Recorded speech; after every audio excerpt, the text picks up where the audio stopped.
ಎಲ್ಲರಿಗೂ MCQ master ಕ್ವಿಜ್ಗೆ ಸ್ವಾಗತ. ಇಂದಿನ ಟಾಪಿಕ್ಸ್ ಇದಿಷ್ಟಿದೆ ನೋಡೋದ ಇದ್ರ ಬಗ್ಗೆ. ಯಾವ್ದು ಕೇಟ್ ಬಚಾವೋ ಅಭಿಯಾನ, ಫೋರ್ಬ್ಸ್ 30 ಅಂಡರ್ 30 ಏಷ್ಯಾ, ಹಿರಿಯ ವಕೀಲ ನಿಹುವನ, soil farmer hero, the earth prize. ಇದಿಷ್ಟು ಟಾಪಿಕ್ಸ್ ಬಗ್ಗೆ ನಾವು ನೋಡೋದ. ಲೇಟ್ ಮಾಡೋದು ಬೇಡ ಅಂತ ಹೇಳ್ತಾ ಮೊದಲನೇ ಪ್ರಶ್ನೆ, ಕೇಂದ್ರ ಕೃಷಿ ಸಚಿವ ಶಿವರಾಜ್ ಸಿಂಗ್ ಚೌಹಾಣ್ ಅವರು ಪ್ರಾರಂಭಿಸಿದ ಕೇಟ್ ಬಚಾವೋ ಅಭಿಯಾನದ ಮುಖ್ಯ ಉದ್ದೇಶವೇನು? ಕೇಟ್ ಬಚಾವೋ ಅಭಿಯಾನದ ಮುಖ್ಯ ಉದ್ದೇಶ ಏನು ಅಂತ ಕೇಳ್ತಾ ಇದ್ದಾರೆ ಕ್ವಶನ್. ಇನ್ನು ಆಪ್ಷನ್ಸ್ ಅಂತ ನೋಡೋದಾದ್ರೆ, ರೈತರಿಗೆ ಉಚಿತ ಟ್ರ್ಯಾಕ್ಟರ್ ವಿತರಣೆ, ರಾಸಾಯನಿಕ ಗೊಬ್ಬರಗಳ ಸಮತೋಲನ ಬಳಕೆ ಮತ್ತು ಮಣ್ಣಿನ ಆರೋಗ್ಯ ರಕ್ಷಣೆ. ಆಪ್ಷನ್ ಸಿ, ಹೊಸ ಬೆಳೆ ವಿಮೆ ಯೋಜನೆ ಜಾರಿ. ಆಪ್ಷನ್ ಡಿ, ಕೃಷಿ ಉತ್ಪನ್ನಗಳಿಗೆ ಎಂಎಸ್ಪಿ ದ್ವಿಗುಣಗೊಳಿಸುವುದು. ಇನ್ನು ಸರಿಯಾದ ಉತ್ತರ ಅಂತ ನೋಡೋದಾದ್ರೆ, ರಾಸಾಯನಿಕ ಗೊಬ್ಬರಗಳ ಸಮತೋಲಿತ ಬಳಕೆ ಮತ್ತು ಮಣ್ಣಿನ ಆರೋಗ್ಯ ರಕ್ಷಣೆ. Option B is the right answer. ಇನ್ನು ಆಪ್ಷನ್ ಎ ಯಾಕೆ ತಪ್ಪು ಅಂತ ನೋಡೋದಾದ್ರೆ, ಕೇಟ್ ಬಚಾವೋ ಅಭಿಯಾನವು ಜೂನ್ 1ರಲ್ಲಿ ಇದು ಜಾರಿಯಾಗಿರೋದು. ಇದೇ ತಿಂಗಳು ಜೂನ್ 1, 2026ರಿಂದ 30 ದಿನದವರೆಗೆ ನಡೆಯುವ ಈ ರಾಷ್ಟ್ರವ್ಯಾಪಿ ಅಭಿಯಾನವಾಗಿರುತ್ತೆ. ಮತ್ತೆ ಇದರ ಮುಖ್ಯ ಗುರಿ ರಾಸಾಯನಿಕ ಗೊಬ್ಬರಗಳ ಅವಿವೇಕದ ಬಳಕೆಯನ್ನು ತಡೆದು ಮಣ್ಣು ಪರೀಕ್ಷೆ, ಸಾಯಿಲ್ ಹೆಲ್ತ್ ಕಾರ್ಡ್, ನೈಸರ್ಗಿಕ ಕೃಷಿ ಮತ್ತು ವೈಜ್ಞಾನಿಕ ಕೃಷಿ ಪದ್ಧತಿಗಳು ಉತ್ತೇಜಿಸುವುದು. ಸೊ ಅದಕ್ಕೇನೆ ಆಪ್ಷನ್ ಎ, ಸಿ, ಡಿ ಇದಿಷ್ಟು ರಾಂಗ್ ಆನ್ಸರ್ ಅಂತ ಹೇಳ್ತಾರೆ. ಮೇಲಿಂದ ಇದು ಹೇಳ್ತೇನೆ ಏನು, ಇದು ರಾಸಾಯನಿಕ ಅವಿವೇಕಗಳ ಬಳಕೆಯನ್ನು ತಡೆದು ಮಣ್ಣು ಪರೀಕ್ಷೆ, ಸಾಯಿಲ್ ಹೆಲ್ತ್ ಕಾರ್ಡ್, ನೈಸರ್ಗಿಕ ಕೃಷಿ ಮತ್ತು ವೈಜ್ಞಾನಿಕ ಕೃಷಿ ಪದ್ಧತಿಯನ್ನು ಉತ್ತೇಜಿಸುವುದಾಗಿ ಇದ್ರ ಅಭಿಯಾನ ಇರೋದು. ಸೊ ಆಪ್ಷನ್ ಎ ಮತ್ತೆ ಆಪ್ಷನ್ ಸಿ ಮತ್ತೆ ಆಪ್ಷನ್ ಡಿ 3 ಆಪ್ಷನ್ಸ್ ತಪ್ಪಾಗಿರುತ್ತೆ. ಇನ್ನು ಅಭಿಯಾನದ ಹೆಸರು, ಇದ್ರ ಡೀಪಾಗೆ ಸ್ವಲ್ಪ ಡೆಪ್ತ್ ಆಗಿ ನೋಡೋದ ಏನಿದು ಅಭಿಯಾನ ಏನು ಅಂತ. ಅಭಿಯಾನದ ಹೆಸರು ಕೇಟ್ ಬಚಾವೋ ಅಭಿಯಾನ, ಹೊಲ ಉಳಿಸು ಅಭಿಯಾನ ಅಂತ. ಪ್ರಾರಂಭ ಜೂನ್ 1, 2026ರಂದು ಮಧ್ಯಪ್ರದೇಶದ ರಾಯ್ಸೇನ್ ಜಿಲ್ಲೆಯ ರಮ್ಸಿಯಾ ಗ್ರಾಮದಲ್ಲಿ ಕೇಂದ್ರ ಕೃಷಿ ಸಚಿವ ಶಿವರಾಜ್ ಸಿಂಗ್ ಚೌಹಾಣ್ ಅವರಿಂದ ಚಾಲನೆಯಾಗಿದೆ. ಇದು ಅಭಿಯಾನ ಈ ಅವಧಿ 1ರಿಂದ ಜೂನ್ 30, 2026ರವರೆಗೆ 1 ತಿಂಗಳ ರಾಷ್ಟ್ರವ್ಯಾಪ್ತಿ ಅಭಿಯಾನ ಆಗಿರುತ್ತೆ ಈ ಅಭಿಯಾನ. ಆಮೇಲೆ ಇದ್ರ ಉದ್ದೇಶ ಏನಕ್ಕೆ ಲಾಂಚ್ ಮಾಡಿದ್ದು ಅಂತ ನೋಡೋದಾದ್ರೆ, ಮೇನ್ ಇಂಟೆನ್ಷನ್ ಮಣ್ಣಿನ ಆರೋಗ್ಯ ರಕ್ಷಣೆ ಮತ್ತು ರಾಸಾಯನಿಕ ಗೊಬ್ಬರಗಳ ಅತಿಯಾದ ಬಳಕೆ ತಡೆಯುವುದು ಅಂತ ಹೇಳಿದೆ. ಇನ್ನು ಸಮತೋಲಿತ ಪೋಷಕಾಂಶ ನಿರ್ವಹಣೆ, ಮಣ್ಣು ಪರೀಕ್ಷೆ, ಸಾಯಿಲ್ ಹೆಲ್ತ್ ಕಾರ್ಡ್, ನೈಸರ್ಗಿಕ ಕೃಷಿ ಉತ್ತೇಜನ, ಭೂಮಿ ನಮ್ಮ ತಾಯಿ, ಅದರ ಆರೋಗ್ಯ ರಕ್ಷಿಸುವುದು ಸಾಮೂಹಿಕ ಜವಾಬ್ದಾರಿ ಎಂಬ ಸಂದೇಶ ಕೂಡ ಈ ಅಭಿಯಾನದಲ್ಲಿ ನಮ್ಗೆ ತಿಳಿಸ್ತಾರೆ. ಇನ್ನು ಮುಂದಿನ ಪ್ರಶ್ನೆ, 2026ರಲ್ಲಿ ಫೋರ್ಬ್ಸ್ 30 ಅಂಡರ್ 30 ಏಷ್ಯಾ ಪಟ್ಟಿಯಲ್ಲಿ ಸ್ಥಾನ ಪಡೆದು ಚಾನೆಲ್ನ ಮೊದಲ ಭಾರತೀಯ ಹೌಸ್ ಅಂಬಾಸಿಡರ್ ಆಗಿ ನೇಮಕಗೊಂಡ ಹೈದರಾಬಾದ್ ಮೊದಲ ಮಾಡೆಲ್ ಯಾರು? ಆಪ್ಷನ್ ಎ ಅಲೆಕ್ಸಾಂಡ್ರಾ ಈಲಾ, option B Babita Mandava, option C Masoom Minawala, option D Anita Dongre. ಸರಿಯಾದ ಉತ್ತರ ಬಬಿತಾ ಮಂಡಾವಾ. ಇನ್ನು ಆಪ್ಷನ್ ಎ ಏನಿದು, ಯಾರಿದು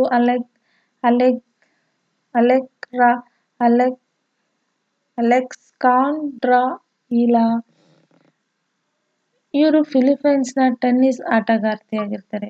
ಫೋರ್ಬ್ಸ್ ಪಟ್ಟಿಯಲ್ಲಿ ಬಬಿತಾ ಜೊತೆ ಇದ್ದಾರೆ, ಆದರೆ ಚಾನೆಲ್ ಅಂಬಾಸಿಡರ್ ಆಗ್ಲಿಲ್ಲ. ಇನ್ನು ಆಪ್ಷನ್ ಎ ಕೂಡ ತಪ್ಪಾಗಿರುತ್ತೆ. ಇನ್ನು ಆಪ್ಷನ್ ಸಿ ಮಸೂಮ್ ಮೀನಾವಾಲಾ ಅಂತ ನೋಡೋದಾದ್ರೆ, ಇವರು ಭಾರತೀಯ ಫ್ಯಾಷನ್ ಇನ್ಫ್ಲೂಯೆನ್ಸರ್ ಆಗಿದ್ದಾರೆ, ಆದರೆ ಚಾನೆಲ್ನ ಅಧಿಕೃತ ಅಂಬಾಸಿಡರ್ ಅಲ್ಲ. ಸೊ ಆಪ್ಷನ್ ಸಿ ಕೂಡ ತಪ್ಪಾಗಿರುತ್ತೆ. ಇನ್ನು ಅನಿತಾ ಡ್ರೋಂಗ್ರೆ ನೋಡೋದಾದ್ರೆ, ಇವರು ಪ್ರಸಿದ್ಧ ಭಾರತೀಯ ಫ್ಯಾಷನ್ ಡಿಸೈನರ್, ಮಾಡೆಲ್ ಅಲ್ಲ. So option D is the wrong answer. Option B ಸರಿಯಾದ ಉತ್ತರ ಆಗಿರುತ್ತೆ. ಇನ್ನು ಬಬಿತಾ ಮಂಡಾವಾ ಯಾರು ಅಂತ ನೋಡೋದಾದ್ರೆ, ಇವರು ಹುಟ್ಟೂರು ಹೈದರಾಬಾದ್, ತೆಲಂಗಾಣ ಆಗಿರುತ್ತೆ. ವಯಸ್ಸು 26 ವರ್ಷ. ಕ್ಷೇತ್ರ ಅಂತಾರಾಷ್ಟ್ರೀಯ ಫ್ಯಾಷನ್ ಮಾಡೆಲ್ ನಲ್ಲಿ ಇದ್ದಾರೆ. 2025-26ರ ಪ್ರಮುಖ ಸಾಧನೆಗಳು ಅಂತ ನೋಡೋದಾದ್ರೆ, ಚಾನೆಲ್ನ ಮೊದಲ ಭಾರತೀಯ ಹೌಸ್ ಅಂಬಾಸಿಡರ್ ಆಗಿದ್ದಾರೆ. ಮಾರ್ಚ್ 2026ರಲ್ಲಿ French luxury brand Chanel Bhavitha ರನ್ನು ಅಧಿಕೃತವಾಗಿ ಹೌಸ್ ಅಂಬಾಸಿಡರ್ ಆಗಿ ನೇಮಿಸಿತು. ಈ ಗೌರವ ಪಡೆದ ಮೊದಲ ಭಾರತೀಯ ಮಹಿಳೆ ಇವರಾಗಿದ್ದಾರೆ. ಇನ್ನು ಐತಿಹಾಸಿಕ ರನ್ವೇ ಅಂತ ನೋಡೋದಾದ್ರೆ ಇವ್ರ ಬಗ್ಗೆ ಡಿಸೆಂಬರ್ 2025ರಲ್ಲಿ ಚಾನೆಲ್ನ ಮಿಟ್ರಿಯಸ್ಟ್ ಆರ್ಟ್ ಸಂಗ್ರಹವನ್ನು ಓಪನ್ ಮಾಡಿದ ಮೊದಲ ಭಾರತೀಯ ಮಾಡೆಲ್ ಡಿಸೈನರ್ ಮೆಥ್ಯೂಯಿ ಬ್ಲೇಜ್ ಅವರ ಮ್ಯೂಸ್ ಆಗಿರ್ತಾರೆ. ಇನ್ನು ಮೆಟ್ ಗಾಲಾ 2026 ಅಂತ ನೋಡಿದರೆ ಮೇ 2026ರಲ್ಲಿ ನ್ಯೂಯಾರ್ಕ್ನ ಮೆಟ್ ಗಾಲಾನಲ್ಲಿ ಚಾನೆಲ್ ಪ್ರತಿನಿಧಿಯಾಗಿ ರೆಡ್ ಕಾರ್ಪೆಟ್ ಮೇಲೆ ಕಾಣಿಸಿಕೊಂಡು ವೈರಲ್ ಆದರು. ಫಾರ್ಬ್ಸ್ 30 ಅಂಡರ್ 30 ಏಷ್ಯಾ 2026 ಫಾರ್ಬ್ಸ್ ಪತ್ರಿಕೆಯು ರೈಸಿಂಗ್ ಟ್ಯಾಲೆಂಟ್ಸ್ ವಿಭಾಗದಲ್ಲಿ ಭವಿತಾರನ್ನು 2026ರ ಏಷ್ಯಾದ 30 ಪ್ರತಿಭಾನ್ವಿತ ಯುವಕರ ಪಟ್ಟಿಯಲ್ಲಿ ಹೆಸರಿದೆ. ಸಿನಿಮಾ ತರಹದ ಆರಂಭ 2024ರ ಮಧ್ಯದಲ್ಲಿ NYUನಲ್ಲಿ ಡಿಸೈನ್ ಆ್ಯಂಡ್ ಮೀಡಿಯಾ ಓದುತ್ತಿದ್ದಾಗ ನ್ಯೂಯಾರ್ಕ್ ಸಬ್ವೇಯಲ್ಲಿ ಮಾಡೆಲಿಂಗ್ ಏಜೆಂಟ್ ಇಬ್ಬರು ಗುರುತಿಸಿದರು. ಕೇವಲ 2 ವಾರದಲ್ಲಿ ಮಿಲಿಯನ್ ರನ್ವೇ ಡೆಬ್ಯೂ ಕೂಡ ಆಗಿದ್ದಾರೆ ಇವರು. ಇನ್ನು ಮುಂದಿನ ಪ್ರಶ್ನೆ, ಜೂನ್ 2026ರಲ್ಲಿ ಸುಪ್ರೀಂ ಕೋರ್ಟ್ಗೆ ನೇರವಾಗಿ ಬಾರ್ನಿಂದ ನೇಮಕಗೊಂಡ 2 ಮಹಿಳಾ ನ್ಯಾಯಾಧೀಶರು. ಎರಡನೆಯ ಮಹಿಳಾ ನ್ಯಾಯಾಧೀಶರು ಯಾರು ಅಂತ ಕೇಳ್ತಾ ಇದೆ. ಆಪ್ಷನ್ಸ್ ಅಂತ ನೋಡೋದಾದ್ರೆ ಆಪ್ಷನ್ ಎ ನ್ಯಾಯಮೂರ್ತಿ BV ನಾಗರತ್ನ ಅವರು, ಆಪ್ಷನ್ ಬಿ ನ್ಯಾಯಮೂರ್ತಿ ಇಂದು ಮಲ್ಹೋತ್ರಾ ಅವರು, ಆಪ್ಷನ್ ಸಿ ಹಿರಿಯ ವಕೀಲೆ ವಿ ಮೋಹನರವರು, ಆಪ್ಷನ್ ಡಿ ನ್ಯಾಯಮೂರ್ತಿ ಹಿಮಕ್ಲೋಹಿ. ಸರಿಯಾದ ಉತ್ತರ ಆಪ್ಷನ್ ಸಿ ಹಿರಿಯ ವಕೀಲೆ ವಿ ಮೋಹನ ಅವರು. ಇನ್ನು ಆಪ್ಷನ್ ಎ ಯಾರಿದು ಬಿ ನ್ಯಾಯಮೂರ್ತಿ BV ನಾಗರತ್ನ ಅಂತ ನೋಡೋದಾದ್ರೆ ಇವರು ಹೈಕೋರ್ಟ್ ನ್ಯಾಯಾಧೀಶರಾಗಿ ಬಡ್ತಿ ಪಡೆದು ಸುಪ್ರೀಂ ಕೋರ್ಟ್ಗೆ ಬಂದವರು. ಬಾರ್ನಿಂದ ನೇರವಾಗಿ ನೇಮಕ ಆಗಿಲ್ಲ. So option A is the wrong answer. Option B ಯಾರದು ನ್ಯಾಯಮೂರ್ತಿ ಇಂದು ಮಲ್ಹೋತ್ರಾರವರು. ಅವರು 2018ರಲ್ಲಿ ಬಾರ್ನಿಂದ ನೇರವಾಗಿ ನೇಮಕಗೊಂಡ ಮೊದಲನೇ ಮಹಿಳೆ ಇವರು. ಈಗ ನಿವೃತ್ತರಾಗಿದ್ದಾರೆ. ಇವರು ಫಸ್ಟ್ ವುಮೆನ್ ಬಾರ್ನಿಂದ ನೇಮಕ ಆಗಿರೋದು. ಫಸ್ಟ್ ವುಮೆನ್ ಇವರು, ಸೆಕೆಂಡ್ ವುಮೆನ್ ಬಾರ್ನಿಂದ ನೇಮಕ ಆಗಿರೋದು. ಇನ್ನು ನ್ಯಾಯಮೂರ್ತಿ ಹಿಮಕ್ಲೋಹಿ ಅವರು ಅಂತ ನೋಡಿದ್ರೆ ಇವರು 2021ರಲ್ಲೇ ನಿವೃತ್ತಿಯಾಗಿದ್ದಾರೆ. So option B is the wrong answer. ಈ ಕ್ವಶನ್ ಅಲ್ಲಿ 2 ಎಕ್ಸಾಮ್ಸ್ ಬರೋ ಪಾಯಿಂಟ್. ಒಂದು ಮೊದಲನೇ ಮಹಿಳಾ ನ್ಯಾಯಮೂರ್ತಿ ಯಾರು, ಬಾರ್ನಿಂದ ನೇಮಕಗೊಂಡ ಮೊದಲನೇ ಮಹಿಳಾ ನ್ಯಾಯಾಧೀಶರು ಯಾರು ಅಂತ ಅಂದ್ರೆ ಒಂದು ನ್ಯಾಯಮೂರ್ತಿ ಇಂದು ಮಲ್ಹೋತ್ರಾರವರು. ಎರಡನೆಯದು ಅಂತ ಬಂದ್ರೆ ಇವಾಗ ಕರೆಂಟ್ ಇರೋದು ಯಾರು ಅಂದ್ರೆ ಪ್ರೆಸೆಂಟ್ ನ್ಯಾಯಾಧೀಶರಾದ್ರು ಹಿರಿಯ ವಕೀಲೆ ವಿ ಮೋಹನರವರು.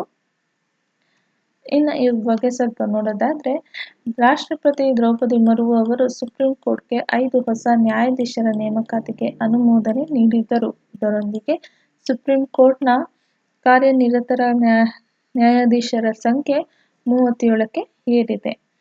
ನೇಮಕಗೊಂಡ ನ್ಯಾಯಾಧೀಶರು ಯಾರ್ಯಾರು ಅಂದ್ರೆ ನ್ಯಾಯಮೂರ್ತಿ ಶೀಲ್ ನಾಗು ಇವರು ಪಂಜಾಬ್ ಮತ್ತು ಹರಿಯಾಣ ಹೈಕೋರ್ಟ್ನ ಮುಖ್ಯ ನ್ಯಾಯಾಧೀಶರಾಗಿದ್ದರು.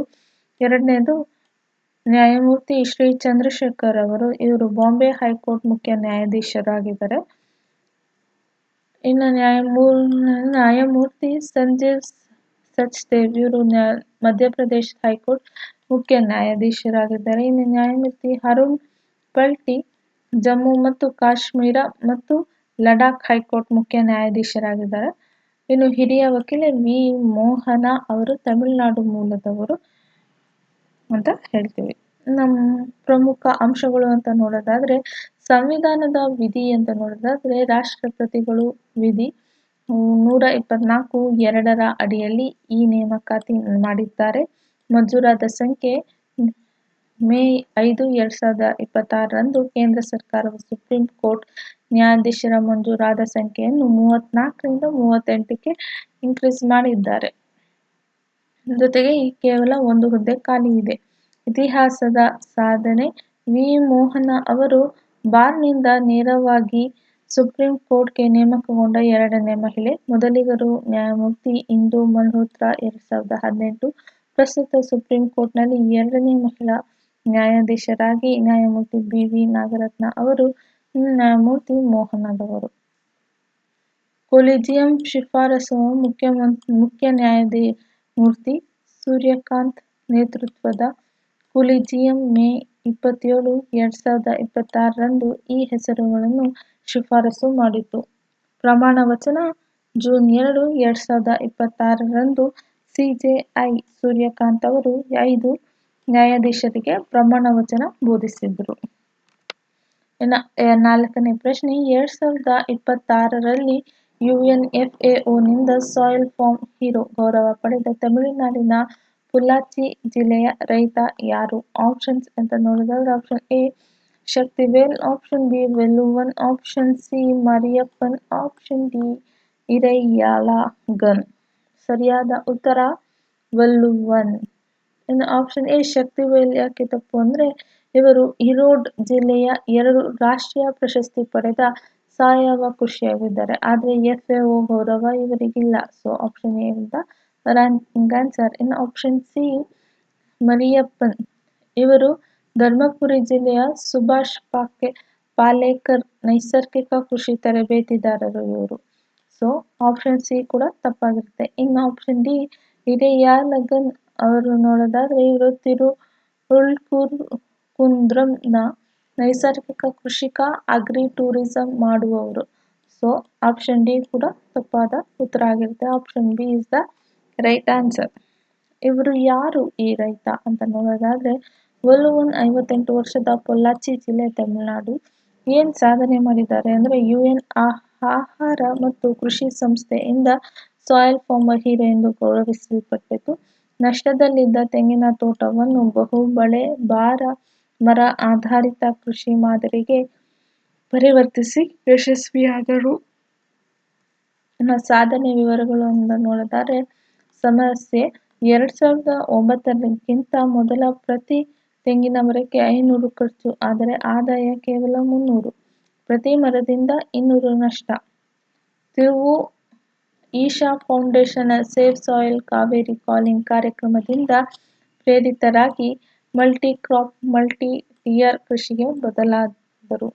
ಈಗ ಏನ್ ಬೆಳೀತಾ ಇದ್ದಾರೆ ಅಂತ ನೋಡೋದಾದ್ರೆ 3 ಬೆಳೆಗಳಿಂದ 14ಕ್ಕಿಂತ ಹೆಚ್ಚು ಬೆಳೆಗಳು, ತೆಂಗು, ಜಾಯಿಕಾಯಿ, ಕಾಳುಮೆಣಸು, 7 ಬಗೆಯ ಬಾಳೆ, ಅರಿಶಿನ, ಆನೆಗಡ್ಡೆ, ಕರಿಬೇವು ಮತ್ತು 30 ಬಗೆಯ ಮರಗಳು ಬೆಳೀತಾ ಇದ್ದಾರೆ. ಆಮೇಲೆ ಪ್ರತಿ ಆದಾಯ 30,000 ರಿಂದ 2.5 ಲಕ್ಷಕ್ಕೆ ಏರಿಕೆ ಆಗಿದೆ.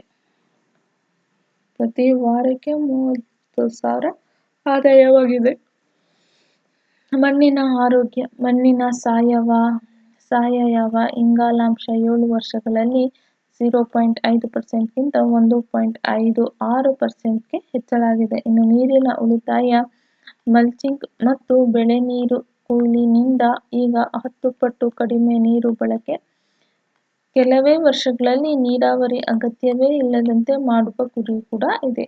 ಇನ್ನು ಬರಗಾಲ ನಿರೋಧಕತೆ ಅಂತ ನೋಡೋದಾದ್ರೆ 2017ರ ತೀವ್ರ ಬರಗಾಲದಲ್ಲಿ ಅಂತರ್ಜಲ 1000 ಅಡಿ ಆಳಕ್ಕೆ ಇಳಿದರೂ ನೆರೆಹೊರೆಯುವ ತೆಂಗಿನ ಮರ ಕುಡಿಯುತ್ತಿದ್ದಾಗ ಇವರ ತೋಟ ಬದುಕುಳಿಯಿತಂತೆ. ಇನ್ನು ಪ್ರಶ್ನೆ 5, 2026ರಲ್ಲಿ the earth prize global winner ಪ್ರಶಸ್ತಿ ಗೆದ್ದು ಹುಣಸೆ ಬೀಜದಿಂದ ಮೈಕ್ರೋ ಪ್ಲಾಸ್ಟಿಕ್ ತೆಗೆಯುವ ಪ್ಲಾಸ್ಟಿಕ್ ನಾವೀನ್ಯತೆಯನ್ನು ಕಂಡುಹಿಡಿದ ಭಾರತೀಯ ವಿದ್ಯಾರ್ಥಿಗಳ ತಂಡ ಹೆಸರೇನು? ಆಪ್ಷನ್ ಎ ಆರ್ಯನ್, ನೇಹಾ ಮತ್ತು ರೋಹನ್, ಆಪ್ಷನ್ ಬಿ ವಿವಾನ್ ಚಾವಲ್ಚರಿಯಾ, ಅರಿಯಾನಾ ಅಗರ್ವಾಲ್ ಮತ್ತು ಅವ್ಯಾನಾ ಮೆಹ್ತಾ, ಆಪ್ಷನ್ ಸಿ ಆದಿತ್ಯ, ಕಾವ್ಯ ಮತ್ತು ಸಮೀರ್, ಆಪ್ಷನ್ ಡಿ ರಿಯಾ, ಅರ್ಜುನ್ ಮತ್ತು ತಾನ್ಯಾ. ಸರಿಯಾದ ಉತ್ತರ ವಿವಾನ್ ಚಾವಲ್ಚರಿಯಾ, ಅರಿಯಾನಾ ಅಗರ್ವಾಲ್ ಮತ್ತು Avyana Mehta. Option B is the right answer. Option A, C, D ಎಲ್ಲ ತಪ್ಪು. ಇವರು ಯಾರ ಟೀಮು ಇಲ್ಲ. Option B is the right answer. ಇನ್ನು ಇದ್ರ ಬಗ್ಗೆ ನೋಡೋದಾದ್ರೆ 16 ವರ್ಷದ ವಿವಾನ್ ಚಾವ್ಲಿಯಾ, ಅರಿಯಾನಾ ಅಗರ್ವಾಲ್ ಮತ್ತು ಅವಿಯಾನಾ ಮೆಹ್ತಾ ಜಯಶ್ರೀ ಪೆರಿವಾಲ್ ಇಂಟರ್ ನ್ಯಾಷನಲ್ ಸ್ಕೂಲ್ಗೆ ರಾಜಸ್ಥಾನದಲ್ಲಿ ಇದ್ದಾರೆ. ಏನ್ ಸಾಧನೆ ಅಂದ್ರೆ ಅರ್ತ್ ಪ್ರೈಸ್ 2026ರಲ್ಲಿ ಗ್ಲೋಬಲ್ ವಿನ್ನರ್ಸ್ ಆಗಿ ಆಯ್ಕೆ. ಭಾರತದಿಂದ ಈ ಪ್ರಶಸ್ತಿಗೆ ಗೆದ್ದ ಮೊದಲ ತಂಡ ಇವರೇ ಆಗಿದ್ದಾರೆ. ಇನ್ನು ಏಷ್ಯಾ ವಿನ್ನರ್ಸ್ ಕೂಡ ಇವರೇ. 126 ದೇಶಗಳ ತಂಡಗಳನ್ನು ಮೀರಿಸಿ ಗೆದ್ದಿದ್ದಾರೆ. ಇನ್ನು ಬಹುಮಾನ ಅಂತ ನೋಡೋದಾದ್ರೆ $12,500 ಅನುವಾದವಾಗಿದೆ. ಪ್ಲಾಸ್ಟಿಕ್ ಎಂದರೇನು? ಸಮಸ್ಯೆ ಅಂತ ನೋಡೋದಾದ್ರೆ ಕುಡಿಯುವ ನೀರಿನಲ್ಲಿ ಅಗೋಚರ ಮೈಕ್ರೋಪ್ಲಾಸ್ಟಿಕ್ ಕಣಗಳು ಆರ್ವು ಕೂಡ ದುಬಾರಿಯಾಗಿರುತ್ತೆ. ಇನ್ನು ಪರಿಣಾಮ ಇದರಿಂದ ಹುಣಸೆ ಬೀಜದ ಪುಡಿಯಿಂದ ತಯಾರಿಸಿದ ಜೈವಿಕ ವಿಘಟನೀಯ ಪುಡಿಯಾಗಿರುತ್ತೆ. ಇನ್ನು ಸಹಯೋಗ ಐಐಟಿ ಗುವಾಹಟಿ ತಜ್ಞರ ಮಾರ್ಗದರ್ಶನ ಕೂಡ ಇದೆ. ಇನ್ನು ಪರಿಣಾಮ ಅಂತ ನೋಡೋದಾದ್ರೆ ಈಗಾಗಲೇ 8,000ಕ್ಕೂ ಅಧಿಕ ವಿದ್ಯಾರ್ಥಿಗಳು ಮತ್ತು ಶಿಕ್ಷಕರಿಗೆ ಜಾಗೃತಿ ಕಾರ್ಯಕ್ರಮ ನಡೆಸಿದ್ದಾರೆ. ಇದು ಹೇಗೆ ಕೆಲಸ ಮಾಡುತ್ತೆ ಅಂತ ನೋಡೋದಾದ್ರೆ ಕಲುಷಿತ ನೀರಿಗೆ ಪುಡಿ ಹಾಕಿ ಕಲಕಬೇಕು. ಹುಣಸೆ ಬೀಜದ ಪುಡಿ ಮೈಕ್ರೋಪ್ಲಾಸ್ಟಿಕ್ಗಳನ್ನು ಆಕರ್ಷಿಸಿ ದೊಡ್ಡ ಗಂಟುಗಳನ್ನಾಗಿ ಮಾಡುತ್ತದೆ. ಹ್ಯಾಂಡ್ ಹೆಲ್ತ್ ಮ್ಯಾಗ್ನೆಟ್ ನಿಂದ ಗಂಟುಗಳನ್ನು ಹೊರತೆಗೆಯಬಹುದು. ವಿದ್ಯುತ್ ದುಬಾರಿ ಯಂತ್ರ ಬೇಡ. ಸಂಗ್ರಹಿಸಿದ ಪ್ಲಾಸ್ಟಿಕ್ ಅನ್ನು ಟೈಲ್ಸ್, ಕೋಸ್ಟರ್ಸ್ ಮತ್ತು ಮರುಬಳಕೆ ಮಾಡಬಹುದು. ಎಲ್ಲರಿಗೂ ಧನ್ಯವಾದ ಅಂತ ಹೇಳ್ತೀನಿ. ಮುಂದಿನ ವಿಡಿಯೋದಲ್ಲಿ ಭೇಟಿಯಾಗೋದ. ಅಲ್ಲಿವರೆಗೂ ಲೈಕ್, ಸಬ್ಸ್ಕ್ರೈಬ್ ಮತ್ತು ಶೇರ್ ಕೊಡಿ ಅಂತ ಹೇಳ್ತೀನಿ. ಅಕಸ್ಮಾತ್ ಇಷ್ಟ ಆಗಿಲ್ಲ ಅಂದರೆ ಡಿಸ್ಲೈಕ್ ಕೂಡ ಕೊಡಿ ಅಂತ ಹೇಳ್ತೀನಿ. Thank you.